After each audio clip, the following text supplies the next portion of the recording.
করেছেন।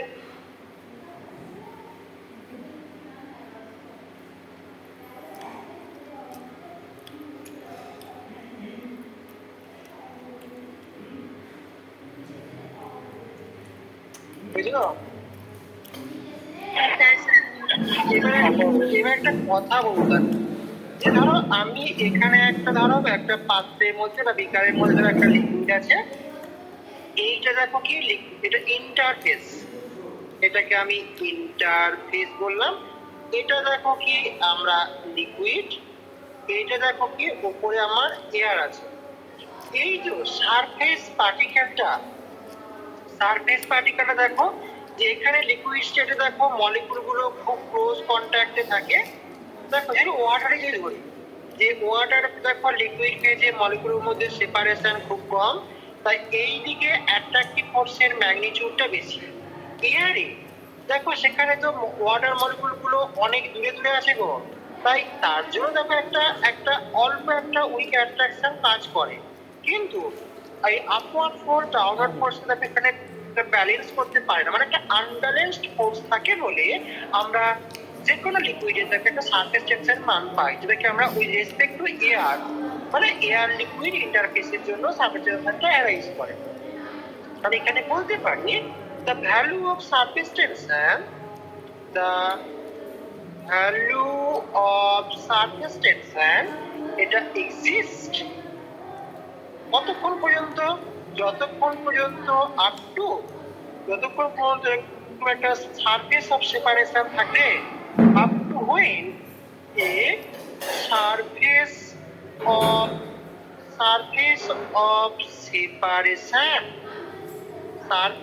separation exists, মানে একটা লিকুইড ওয়াটার বা লিকুইড এয়ার ইন্টারফেস থাকে, ততক্ষণ পর্যন্ত আমরা এই সারফেস অফ সেপারেশন যতক্ষণ পর্যন্ত এক্সিস্ট করে। কিন্তু আমরা দেখো ফার্স্ট সেমিস্টারে একটা পড়ে এসেছিলাম, দেখবে যদি দেখো আমি এখানে এই প্রেসারের সঙ্গে ভলিউম প্লট করি, ভালো করে দেখো যে এখানে একটা জোন পাওয়া যায়, যে জোনটাকে আমরা এইটা দেখো এটা দেখো ক্রিটিক্যাল টেম্পারেচারে প্লট ছিল, তার উপরে প্লট এরকম, আর তার নিচে দেখবে এইরকম একটা আমরা প্লট পাই, রিয়েল গ্যাস স্যাটেলাইটটা পড়ে এলাম। এখানে দেখবে আমরা কি এইটা দেখবে গ্যাসিয়াস জোন, এখানে দেখো লিকুইডের সঙ্গে গ্যাস সাম্যাবস্থায় থাকে, এখানেও দেখো গ্যাস ছিল আর এখানেও দেখো আমরা লিকুইড স্টেট পাই। কিন্তু এই যে দেখো তো আমরা যদি ক্রিটিক্যাল পয়েন্টের কথা বলি, দেখো এখানে দেখো এইটাকে আমরা ভিসি জানি, করেসপন্ডিং টেম্পারেচারটাকে আমরা প্রেসারটাকে পিসি, আর এই যে পয়েন্টটা এটা দেখো ক্রিটিক্যাল পয়েন্ট, এই ক্রিটিক্যাল পয়েন্টের বিহেভিয়ার কি সেটা কিন্তু আমরা আমাদের বোধগম্য হয় না, তার কারণ দেখো এখানে সবাই ক্রিটিক্যাল স্টেটে আছে। তাহলে এই যে যতক্ষণ না পর্যন্ত আমি ক্রিটিক্যাল টেম্পারেচারে যাচ্ছি, ততক্ষণ পর্যন্ত একটা লিকুইড গ্যাস একটা সাম্যাবস্থা পাওয়া যায়, মানে কি একটা ইন্টারফেস থাকে। কিন্তু যখন দেখো আমি টেম্পারেচার বাড়াতে গিয়ে আমি ক্রিটিক্যাল টেম্পারেচারে পৌঁছে গেলাম, তখন দেখো এই এখানে দেখো লিকুইফিকেশন স্টার্ট, এখানে লিকুইফিকেশন স্টার্ট এবং এখানে লিকুইফিকেশন কমপ্লিট, সেটা দেখো একটা বিন্দুতে গিয়ে দেখো মিলিত হয়। এই যে এইটাও দেখো এখানে গিয়ে মিলছে, এও দেখো এখানে গিয়ে মিলিত হচ্ছে, মানে এইটাকে আমরা কি বলতাম, দেখো liquefaction LIQUEFACTI wave, liquefaction start, এটা দেখবে এখানে কি ছিল লিকুইফিকেশন LIQUEFACTI ওয়েভ, এটা complete.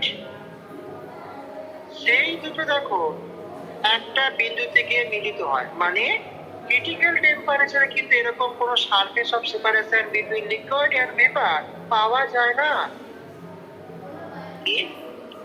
at the critical temperature there will have no no surface of separation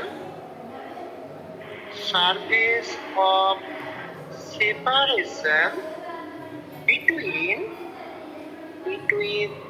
surface of separation between liquid and vapor, কারণ তারা একটা বিন্দুতে মার্চ করে গেছে।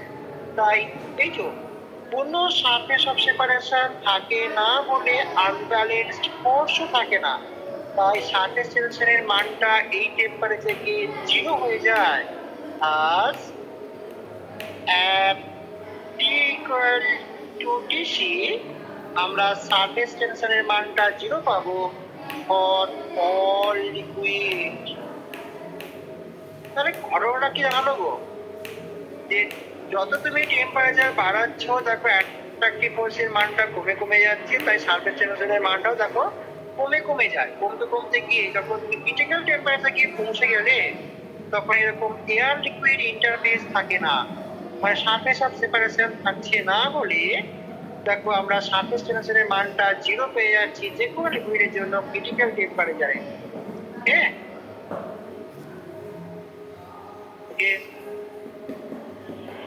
আচ্ছা, এবার এইটা এক্সপেরিমেন্ট, মানে আগে এক্সপেরিমেন্টাল রেজাল্টটা পাওয়া গেছে, তারপর একটা বিজ্ঞানীরা একটা ইকুয়েশন দাঁড় করিয়েছে এর উপর বেস করে।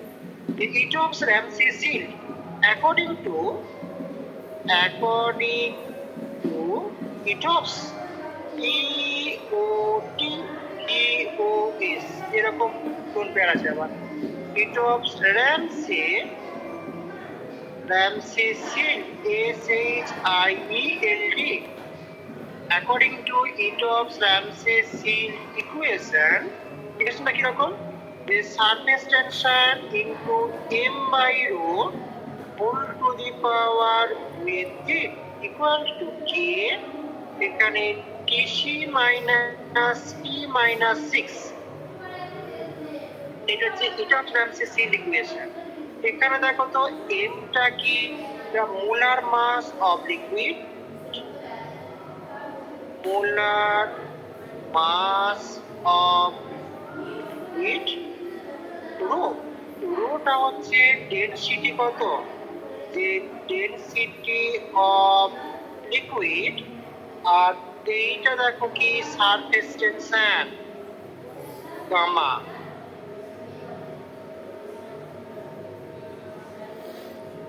বাকি দেখো ডান দিকে টার্মগুলো দেখো আমাদের জানা আছে।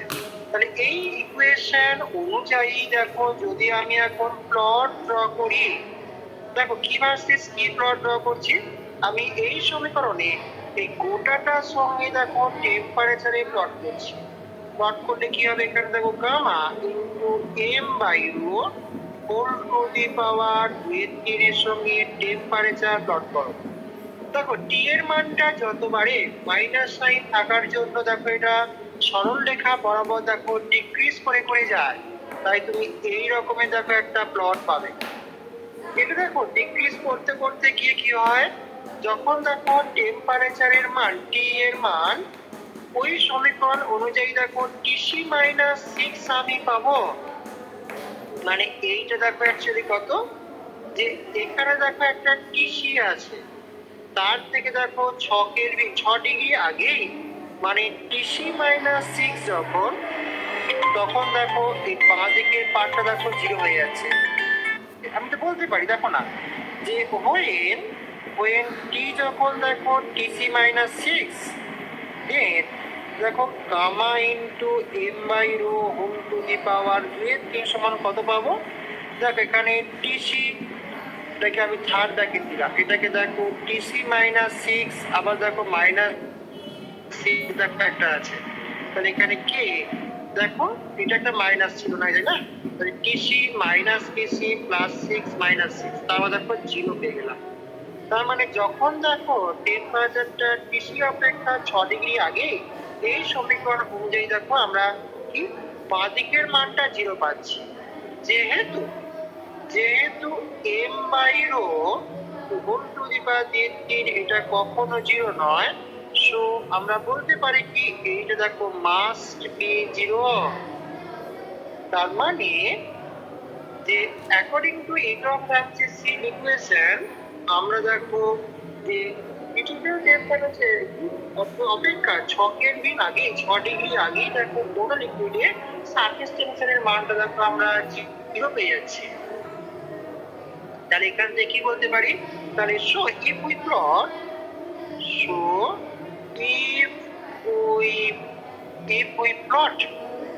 if we plot a surface tension into m by rho whole to the power 18, a straight line STRAI, a straight line is obtained,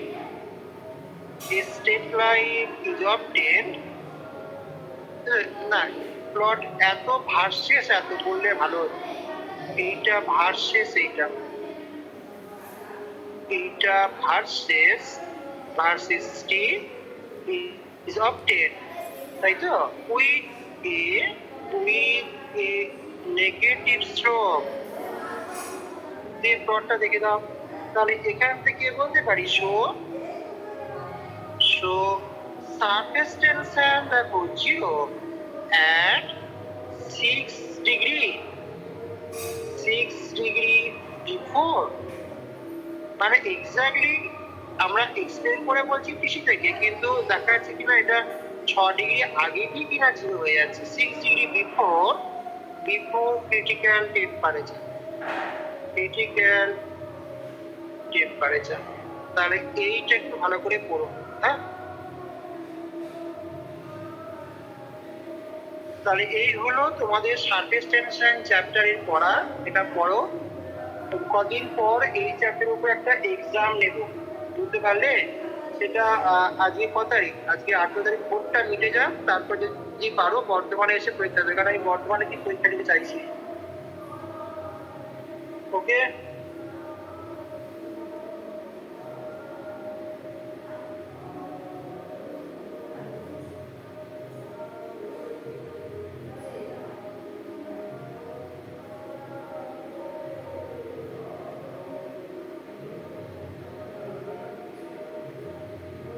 এই সবার ঠিক আছে?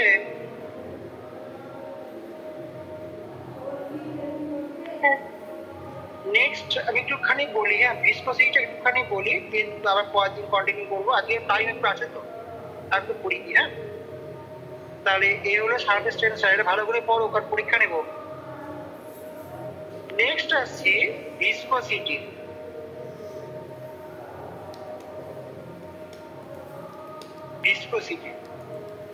সান্দ্রতা, দেখা যাক কি পাই। ধরো আমি এরকম বলছি যে একটা টিউব, ধরো একটা পাইপ বা টিউব এরকম, এর মধ্যে দিয়ে বললাম ধরো একটা লিকুইড ফ্লো করছে, একটা টিউব ড্র করেছি। দেখো এই টিউবে দেখো একবার সেন্টার, ধরো বলছি এইটা একটা সেন্টার আমি কনস্ট্রাক্ট করলাম। দেখো আমি সেন্টার দিয়ে একটা লাইন ড্র করলাম যে এটা দেখো সেন্টার। এবার ধরো আমি বলছি যে লিকুইডটা দেখো এই বাঁ দিক থেকে ডান দিকে ফ্লো করছে। ভালো প্রশ্ন, যে লিকুইড যখন কোন একটা পার্টিকুলার ডিরেকশনে ফ্লো করে, তার ঠিক পারপেন্ডিকুলার ডিরেকশনে দেখো আমি এখানে ভিন্ন ভিন্ন দেখো লেয়ার কনসিডার করছি, যে এটা দেখো আর একটা লেয়ার আমি কনসিডার করলাম। এই লেয়ারে দেখো দেখা যায় কিনা যে সেন্টার দিয়ে যে লিকুইড গুলো যায় তার গতিবেগের মান সব থেকে বেশি পাওয়া যায়। সেখান থেকে দেখো যত আমি পরিধির দিকে যাই, ধরো আমি আর একটা ড্র করি যে এই একটা দেখো লেয়ার কনস্ট্রাক্ট করছি, সেই লেয়ারে গতিবেগের মান আস্তে আস্তে কমতে থাকে, দেখো অনেকটা কমে গেল। তার দেখো আরো পরিধির দিকে তুমি যদি যাও, দেখো আরো দেখো গতিবেগের মান দেখো কমে যাচ্ছে। তার মানে কি গো, দেখো তার মানে এখানে বলতে পারি যে আমি দেখো লিকুইড যেদিকে ফ্লো করে তার ঠিক পারপেন্ডিকুলার ডিরেকশন, যদি এক্স অক্ষ বরাবর মুভ করে তাহলে ওয়াই বা জেড অক্ষ বরাবর বিভিন্ন তরল স্তরের অণুগুলির গতিবেগের মান দেখো ক্রমাগত কমতে থাকে। কমতে যে লিকুইড লেয়ারটা দেখো ওই পাইপ বা টিউবের ইমিডিয়েট কন্ট্যাক্টে আছে, ডিউ টু অ্যাডিশিভ ফোর্স সেই লেয়ারের গতিবেগের মান প্রায় শূন্য বা শূন্য হয়। তার মানে আমরা বিভিন্ন ভেলোসিটির দেখো মান পাচ্ছি পারপেন্ডিকুলার ডিরেকশনে। এই যে ভিন্ন ভিন্ন যদি গতিবেগের মান হয় সেটাকে আমরা অ্যাকচুয়ালি বলা হয় ভেলোসিটি গ্রেডিয়েন্ট কথাটা ইউজ করা হয়। তাহলে আমি এখানে যে কথাগুলো দেখো বললাম, তাহলে এখানে আমি এখন লিখতে পারি দুটো কথা, যে when a liquid is flowing, when a liquid is flowing in a particular direction,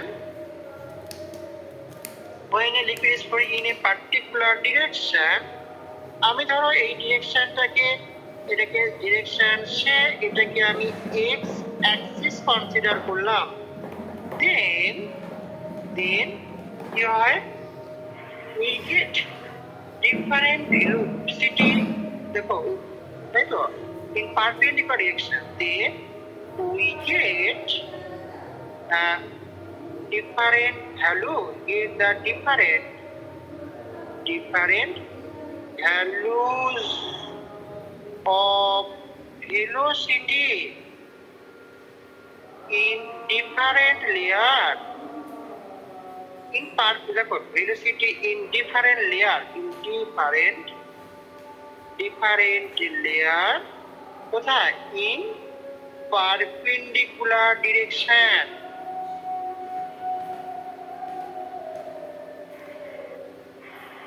এইভাবে দেখো ডিফারেন্ট, অ্যাকচুয়ালি এটা ডিফারেন্ট ভেলোসিটি মানুষ বলছি, এটা কিন্তু ডিক্রিজ করে বলে যায় যে as we go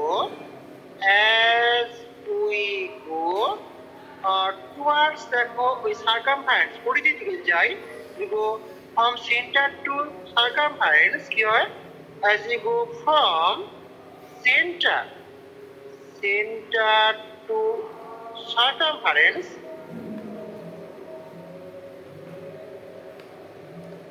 R ANCE, then দেখো ভেলোসিটি কন্টিনিউয়াস দেখো ডিক্রিজ করে এবং অ্যাট দ্য পরিধিতে যেটা ইমিডিয়েট কন্ট্যাক্টে আছে তার ভেলোসিটির মান 0 হয় due to adhesive force. As we go from center to circumference, then velocity of different layer of molecules, different layer of liquid বা different layer of molecules, এটা দেখো decreases and ultimately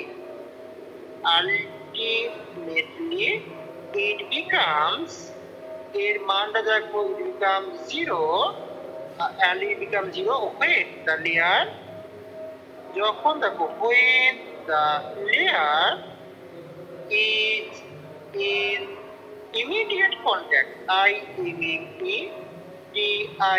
immediate contact with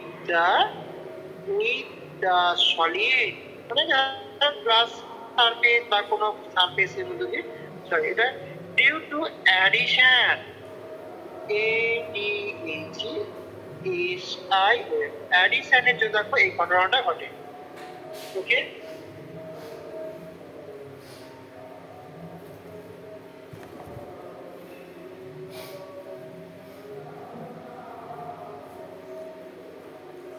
ওকে গো,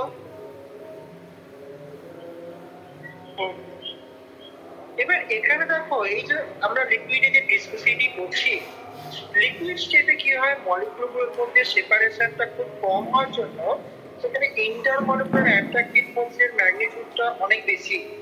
আগের যে প্রপার্টিটা, এই surface tension property যেটা পেলাম, সেটা দেখো ইন্টারমলিকুলার অ্যাট্রাকটিভ ফোর্সের জন্য। এখানেও ঠিক সিমিলারলি ভিসকোসিটি প্রপার্টিটা কিন্তু অ্যারাইজ করে ওই ইন্টারমলিকুলার অ্যাট্রাকটিভ ফোর্সটা কম্বিনেট এই প্রপার্টির জন্য। ঠিক আছে, তাহলে দেখো আমরা লিকুইডের পর স্টেটে যে ভিন্ন প্রপার্টিগুলো অ্যাকচুয়ালি অ্যারাইজ করছে, surface tension, viscosity, vapour pressure ইত্যাদি, এগুলো all due to intermolecular attractive force between the liquid molecule. তাহলে যদি প্রথমে একটু বলে তারপর দেখি আমরা আর কি বলতে পারি। তাহলে আমরা কাকে ভিসকোসিটি বলে বা ভিসকাস ড্র্যাগ কি আছে বলবো। আর তার আগে দুটো কথা বলবো এখানে। দেখো আমি এখানে বলতে পারি যে the phenomena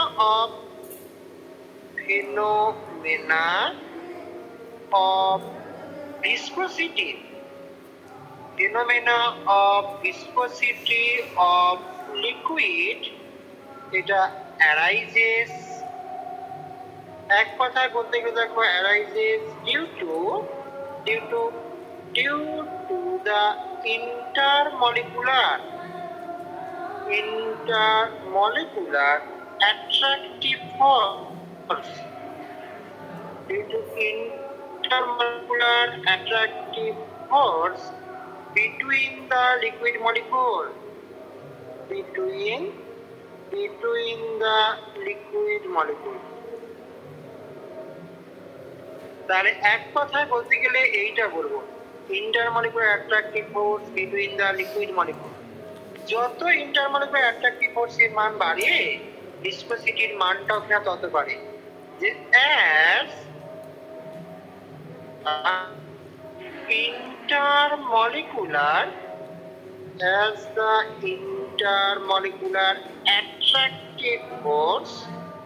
intermolecular attractive force increases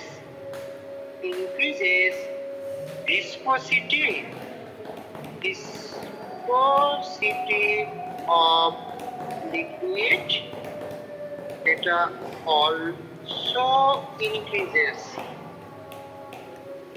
ঠিক আছে, ইন্টারমলিকুলার অ্যাট্রাকটিভ ফোর্স যত বাড়ে এটাও দেখো তত বাড়ে। এইটা কিন্তু একটা লিকুইডের প্রপার্টি, কারণ লিকুইড স্টেটে ইন্টারমলিকুলার অ্যাট্রাকটিভ ফোর্সটা প্রমিনেন্ট। এটা কিন্তু গ্যাস ফেজ বা আমরা পাই না, কারণ সেখানে অ্যাট্রাকটিভ ফোর্সের ম্যাগনিটিউড খুব কম, কারণ পার্টিকেলগুলোর মধ্যে সেপারেশন খুব বেশি। It is a property of liquid state since in liquid state the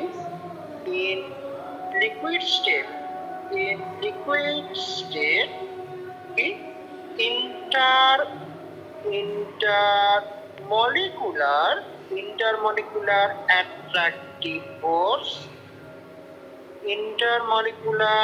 attractive force এটা is prominent। তাহলে এটা কিনা একটা লিকুইড স্টেটের প্রপার্টি। এবার দেখো যখন একটা টিউব বা পাইপের মধ্যে দিয়ে একটা লিকুইড ফ্লো করে, সেটা মেইনলি দু রকমের ফ্লো হয়। সে দু রকমের ফ্লো কি বলবো, ওইটা হয়ে যাক তারপর আসছি।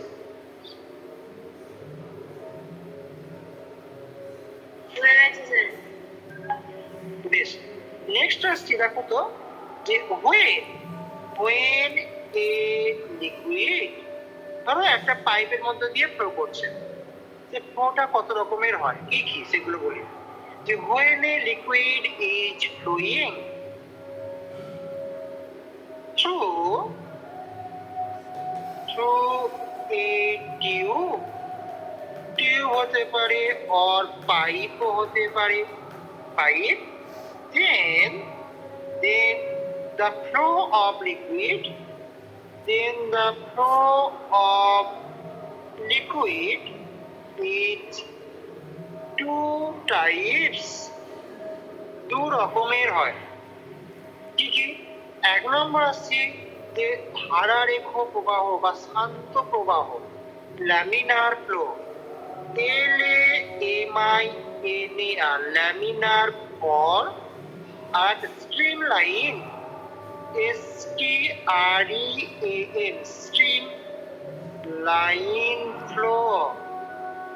কাকে ধারারেখ প্রবাহ বা শান্ত প্রবাহ বলে দেখা যাক। ধরো আমি এইরকম বলছি যে একটা টিউব ধরো এইরকম, যে এইরকম একটা টিউবের মধ্য দিয়ে ধরো একটা লিকুইড ফ্লো করছে। এই প্রান্ত থেকে ধরো এই প্রান্তের দিকে একটা লিকুইড ধরো যাচ্ছে, ঠিক আছে। আমি এই টিউবের মধ্যে দেখো তিনটে বিন্দু কনসিডার করলাম, একটাকে বলছি এ বিন্দু, আর একটা বি বিন্দু, একটা সি বিন্দু। যখন লিকুইড মলিকুলগুলো ধরো এই বিন্দু দিয়ে পাস করছে, তখন ধরো বলছি গতিবেগের ডিরেকশনটা এই দিকে এবং তার ম্যাগনিটিউড v1। যখন বি বিন্দু দিয়ে আছে বললাম কি ডিরেকশনটা এই দিকে এবং ম্যাগনিটিউডটা আলাদা v2। এখানে যখন বললাম এই দিকে, তার দেখো ম্যাগনিটিউড v3। তার মানে কি একটা লিকুইড যখন কোন একটা টিউবের মধ্যে দিয়ে পাস করে, সেখানে বিভিন্ন বিন্দুতে ভিন্ন ভিন্ন বিন্দু দেখো গতিবেগের ভিন্ন ভিন্ন মান এবং ডিরেকশন পাওয়া যায়। কিন্তু যদি প্রত্যেকটা লিকুইড মলিকুল ওই বিন্দু দিয়ে পাস করার সময় প্রত্যেকটা লিকুইড মলিকুলের গতিবেগের মান এবং দিক যদি একই থাকে, মানে কি একটা লিকুইড মলিকুল ওই বিন্দু দিয়ে পাস করছে, মানে এ বিন্দু দিয়ে, তার যে গতিবেগের মান এবং দিক ঠিক তার পরবর্তী যে মলিকুলটা এ বিন্দু দিয়ে যাচ্ছে তারও যদি গতিবেগের মান এবং দিক তার আগের মলিকুলের মতো সেম হয়ে যায়, তখন তাকে আমি কি বলবো, তখন তাকে আমি এই ল্যামিনার ফ্লো বা স্ট্রিমলাইন ফ্লো বলতে পারি। তার মানে এক্ষেত্রে প্রত্যেকটা মলিকুল তার আগের মলিকুলের গতিবেগের মান এবং ডিরেকশন পায় যখন সে একটা পার্টিকুলার পয়েন্ট দিয়ে পাস করে। তাহলে আমি এরকম বলতে পারি যে এটা কিন্তু ভিন্ন ভিন্ন বিন্দুতে ভিন্ন ভিন্ন হতেই পারে, কিন্তু একটা বিন্দুর ক্ষেত্রে কিন্তু প্রত্যেকটা লিকুইড মলিকুলের ভেলোসিটি ম্যাগনিটিউড এবং ডিরেকশন একই হবে।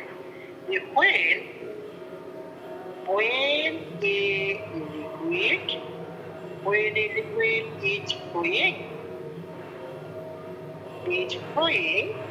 through a tube, একটা ধরো টিউবের মধ্যে দিয়ে যাচ্ছে, then at a particular point,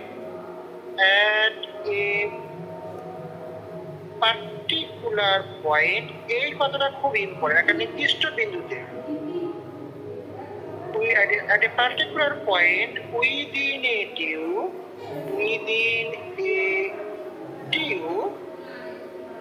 if the magnitude and direction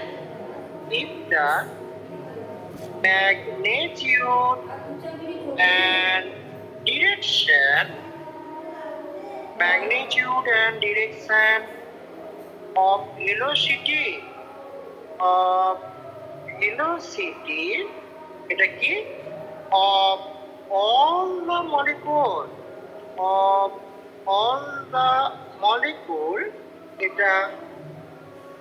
এটা দেখো কি এই সেম প্রত্যেকটা মলিকুলের যদি গতিবেগের মান এবং দিক একই হয়, then it is called দেখো ল্যামিনার ফ্লো। ঠিক আছে, পার্টিকুলার পয়েন্টে দেখো যদি এটা হয় তখন সেটাকে আমরা বলবো, বা এরকম বলতে পারি যে প্রত্যেকটা পার্টিকেল যখন ফ্লো করে দেখো একটা পার্টিকুলার পয়েন্টে কি হয়, তা আগের মলিকুলকে দেখো যদি সে ফলো করে বোথ ডিরেকশন এবং ম্যাগনিটিউডে, সেটাকে আমরা ল্যামিনার ফ্লো বলতে পারি। তাহলে এই ল্যামিনার ফ্লো পেতে গেলে একটা হোক, তারপর আসি আমাকে কন্ডিশন গুলো কি কি বলতে হবে।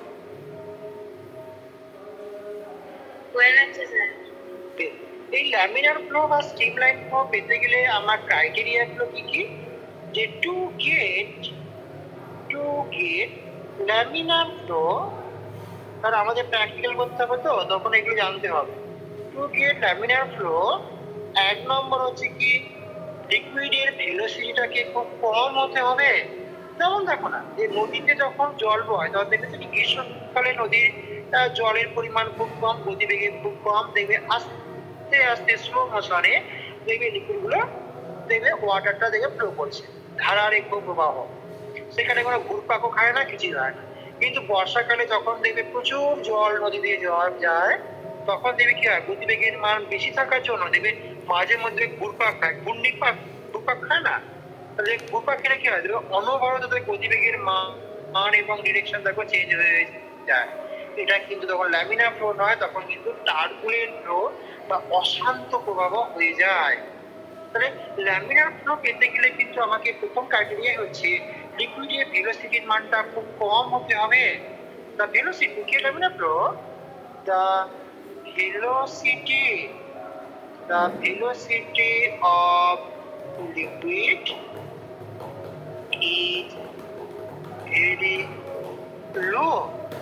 আর 2 নম্বর আরেকটা, যে টিউবের মধ্যে দিয়ে প্রবাহিত হচ্ছে তার রেডিয়াসটাকে খুব কম হতে হবে, মানে ক্যাপিলারি টিউব ইউজ করতে হবে, তবে কিনা এটা পাওয়া যায়। The radius of the tube, এটা is very small, that is capillary tube তোমাকে ইউজ করতে হবে। ক্যাপিলারি টিউব ইজ ইউজড, তখন আমরা ল্যামিনার ফ্লো পাবো। এখানে এটা কিন্তু সত্য কথা, কি বলতো, একটা পয়েন্টে গতিবেগের মান ডিরেকশন কিন্তু প্রত্যেকটা মলিকুলের ক্ষেত্রে একই হতে পারে, কিন্তু দেখো আমি যদি অন্য পয়েন্টে যাই তখন কিন্তু এটা ভিন্ন ভিন্ন হতেও পারে। যেমন এখানে দেখো এ বিন্দুতে V1 বলেছি, বি বিন্দুতে V2 বলছি, দেখো V2 এর মানটা দেখো ভিন্ন, আবার ডিরেকশনটাও দেখো ভিন্ন। আমি এখানে এইটুকু বলতে পারি যে it may be noted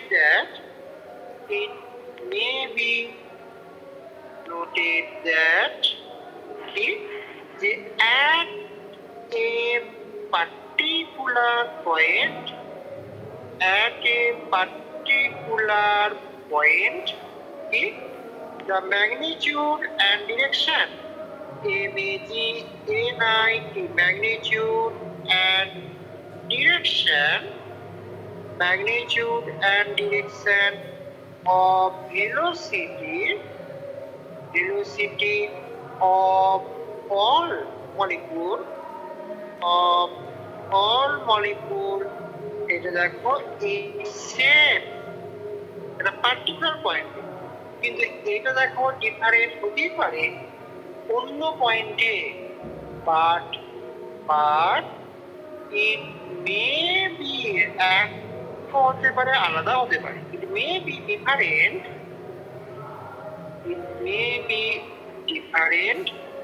in other point।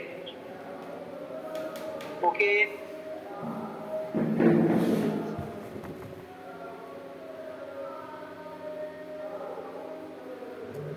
না আমরা এরকম বলতে পারি, মানে কি এখানে দেখো লিকুইডটা এই সরলরেখা বরাবর চলছে, কোনো ঘুরপাক খাচ্ছে না, মানে এটি যে একটা, এটা দেখো একটা যদি টিউব হয়, ধরো আমি এটা একটা টিউব বললাম, এই টিউব হয়ে দেখো লিকুইডটা সোজা যাচ্ছে, কোনো ঘুরপাকও খাচ্ছে না, কিছু।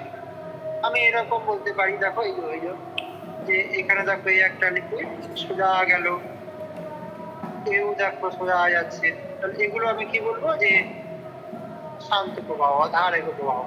কিন্তু দেখো যদি আমরা এইরকম বলি যে 2 নম্বর যে ক্যাটাগরি, ধরো এই একটা টিউবের মধ্যে দিয়ে একটা লিকুইড ফ্লো করছে, যে এই লিকুইড ধরো যা যেতে ধরো হঠাৎ করে ঘুরপাক খেয়ে শুরু করলো, মানে ধরো বলছি এরকম যাওয়ার সময় যে এরকম করে দেখো একটা ঘুরপাক খাচ্ছে, তাহলে কি হয়, দেখো কোনোভাবে দেখো ম্যাগনিটিউড ডিরেকশন এবং দেখো ডিরেকশন চেঞ্জ হয়, তাই এটাকে আমরা টার্বুলেন্ট ফ্লো বলবো।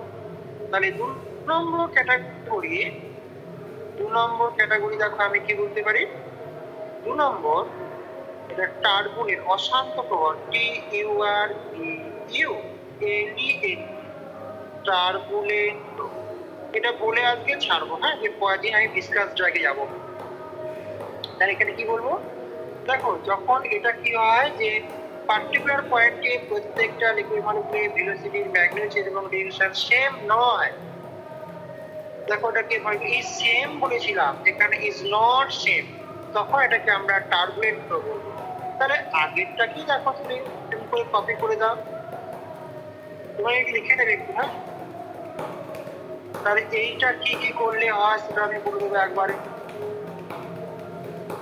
এখানে হবে কি। তবে এরকম বলছি যে এটাকে দেখো বললাম laminar flow,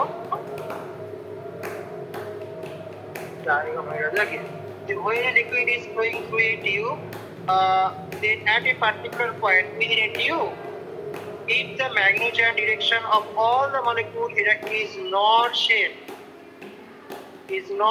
huh?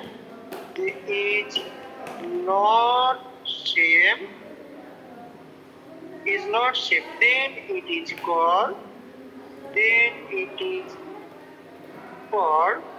turbulent. Turbulent flow পেতে গেলে আমাকে কি করতে হবে,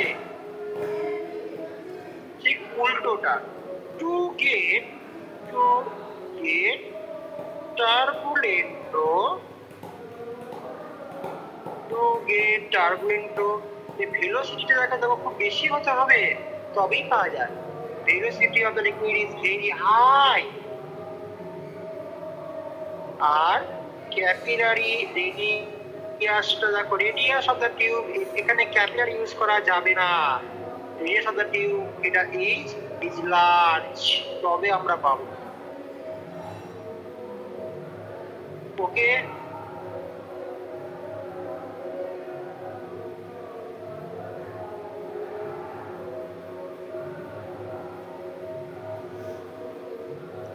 লিখে নাও।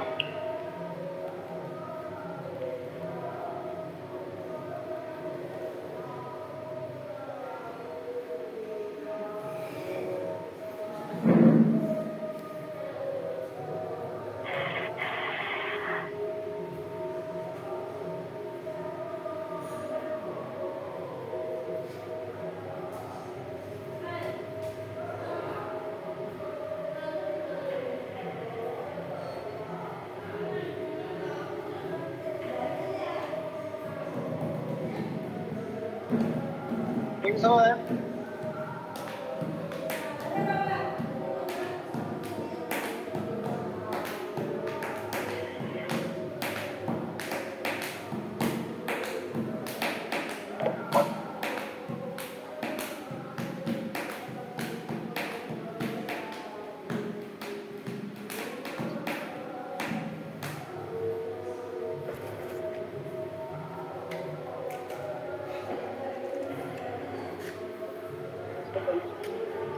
আজকে ছেড়ে দেবো।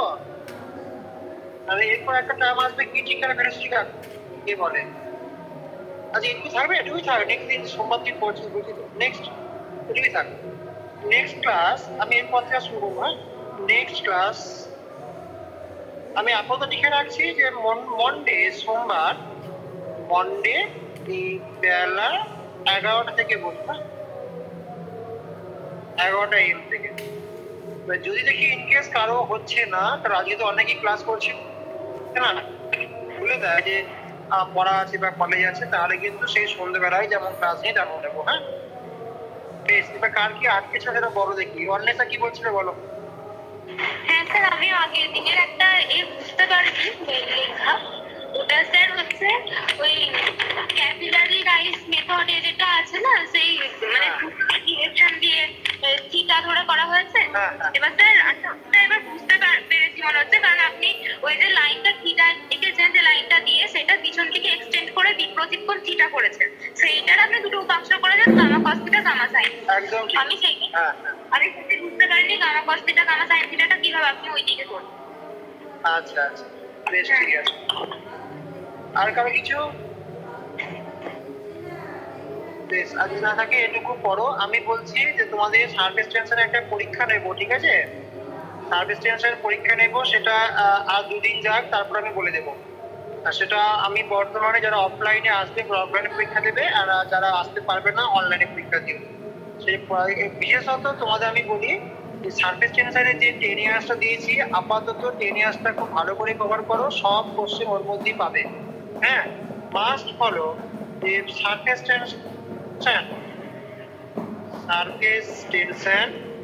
কারণ বিগত কয়েকটা বছরের কোশ্চেন ওখান দিয়ে কমন আসছে। মাস্ট ফলো 10 ইয়ার্স, এইটা ভিভিআই, কারণ ওখান দিয়ে কোশ্চেন গুলো মেনলি আসছে, দেখছি বারবার আসছে। ঠিক আছে, বেশ চলো। স্যার স্যার একটা ডাউট ছিল, বলবো না পরে বলবো? বলো বলো। আচ্ছা, বলছিলাম স্যার ওই এক্সেস স্পেসের যেটা বুঝতে আছে, পারছি না, শোনা যাচ্ছে স্যার? কে বলছো কিছু? শুভদীপ, বুঝতে পারছি না গো। স্যার কলে বলবো স্যার আপনাকে? যদি সেরকম হয় আমাকে ফোন করো, ফোনে যা বলো। হ্যাঁ, এখানে এখানে শোনাই যাচ্ছে না কিছু। ঠিক আছে, হ্যাঁ স্যার। বেশ চলো, উঠলাম। হ্যাঁ।